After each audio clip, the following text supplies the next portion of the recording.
If flying has started to feel tighter, louder, and somehow less comfortable, even when you book early, you're not imagining it. Your seat didn't get worse by accident. Behind the scenes, airlines have quietly changed how seats are assigned, priced, and reshuffled after you book. And one group is absorbing the impact more than almost anyone else: older travelers. What looks like random seat movement is actually a calculated system powered by algorithms, behavior data, and psychological pricing. It doesn't treat passengers equally. It flags who plans ahead, who won't complain, and who's most likely to pay just to avoid hassle. And if you fit that profile, you're paying more for less. In this video, I'm exposing 8 seat selection traps that quietly drain comfort, money, and dignity from older passengers, and showing you exactly how to sidestep them before they lock in. These aren't airline rumors. They're repeatable patterns across carriers, routes, and booking platforms. And once you see how the system works, you stop getting pushed into worse seats. Let's start with the first trap. Number 1. The early booking seat fee trap. When you book a flight months in advance, the seat map often looks hostile. Nearly every decent seat appears locked behind a fee, even though the plane is mostly empty.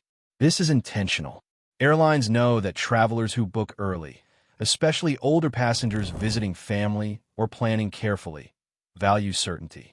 So they create artificial pressure to pay for seats immediately before you've even had time to think. What most passengers don't realize is that seat pricing is not static. As departure approaches, airlines reassess how full the flight is. If premium seat fees aren't selling, those same seats are quietly released back into the free selection pool.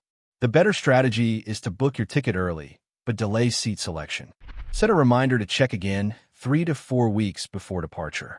That's when many paid seats suddenly become free. If fees remain, a short phone call can help. Explaining a comfort or mobility concern often gives customer service agents the authority to assign better seats without charge. Paying early doesn't guarantee comfort. Timing does. Number 2. The middle seat gamble that backfires. A popular online tip suggests booking a window in an aisle, leaving the middle seat empty in hopes no one chooses it. This works far less often than people think. Airlines regularly hold middle seats for last-minute bookings, standby passengers, and operational adjustments. On flights that are even moderately full, which is most flights today, that middle seat is very likely to be filled at the gate. When that happens, you don't gain comfort. You lose flexibility and often end up seated next to a stranger anyway. A more reliable approach is selecting aisle seats across from each other or choosing mid-cabin rows where seat changes are easier if the flight isn't full. The empty middle strategy feels clever, but statistically, it favors the airline, not the traveler. Number 3. The bulkhead seat misunderstanding. Bulkhead seats are often marketed as premium comfort options, especially for travelers who want extra space. What isn't emphasized is what you give up. Bulkhead rows eliminate under-seat storage, forcing essential items like medication, glasses, or mobility aids into overhead bins. For many older travelers, that alone creates ongoing inconvenience during the flight. These seats are also commonly used for infant bassinets. That means passengers who pay extra for bulkhead seats are more likely to be seated next to crying infants on long flights. Experienced travelers know this pattern. If bulkhead seats remain available while other rows fill, it's usually a warning sign. Seats a few rows behind the bulkhead often offer similar legroom, quieter surroundings, and full access to personal items, without the premium price. Number 4. The exit row risk most people miss. Exit row seats promise extra legroom, but they come with legal requirements that many passengers don't fully consider when booking. Airlines are required to ensure exit row passengers can assist in emergencies. That includes lifting heavy equipment and operating exit doors. If you're questioned at boarding and cannot confidently confirm those abilities, you may be reassigned, often without a refund for the exit row fee. Many exit row seats also have restricted recline or fixed armrests, making them less comfortable than expected on longer flights. If extra legroom is a medical or mobility need, requesting an accommodation directly through the airline is often safer and more reliable than purchasing an exit row online. Exit rows are operational positions, not guaranteed comfort upgrades. Number 5. The aisle seat paywall. Aisle access has quietly become a profit center. Airlines' no-aisle seats are essential for travelers who need frequent restroom access, have joint stiffness, or struggle with climbing over others. So these seats are increasingly placed behind paywalls. What's rarely mentioned is that many aisle seats are released for free closer to departure if they remain unsold. The most effective strategy is patience. Book without seat selection, then check again. 1 week before departure. 3 days before departure.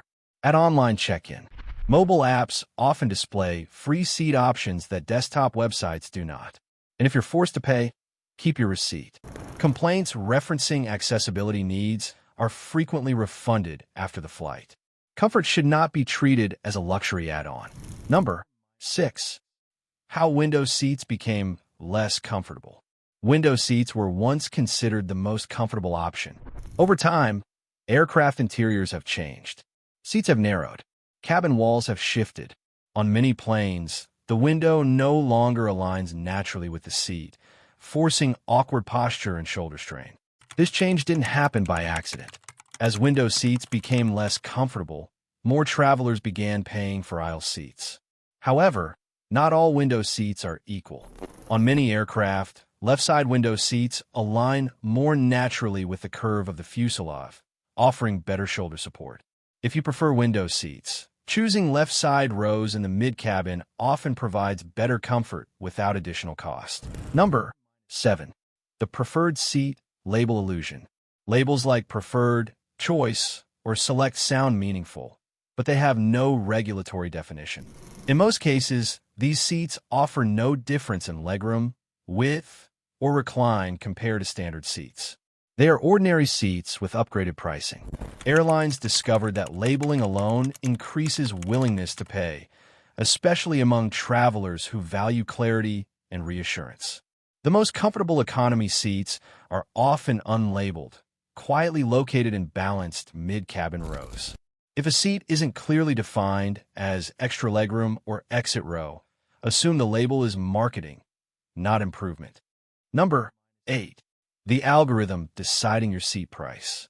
Every seat fee, label, and price change runs through dynamic pricing systems. These systems analyze how early you book, how often you check the same seat, whether you repeatedly return to the seat map, how likely you are to pay rather than switch flights. Passengers who plan ahead, require specific seating, or repeatedly view the same options are flagged as high-probability payers. Prices may rise specifically for them. To reduce exposure, clear cookies before checking seat maps. Use private browsing or different devices. Avoid repeatedly checking the same seat. Delay seat selection when possible. If you have legitimate medical or mobility needs, request accommodations directly rather than negotiating with the algorithm. The system isn't personal, but it is precise. Air travel didn't become uncomfortable by accident. It was redesigned, seat by seat and fee by fee, to extract more revenue from passengers who value comfort and predictability. But once you understand how the system works, you regain control. You don't need elite status or expensive upgrades. You need awareness, timing, and strategy. The travelers who adapt don't just save money. They protect their comfort and their dignity. If this video helped you see airline seat selection differently, like the video so more travelers can find it. Subscribe to the channel for clear, practical travel guidance that actually protects your comfort and your money. And now I want to hear from you. Which part of this video resonated with you the most? Or what seat experience have you had while flying? Share your story in the comments below.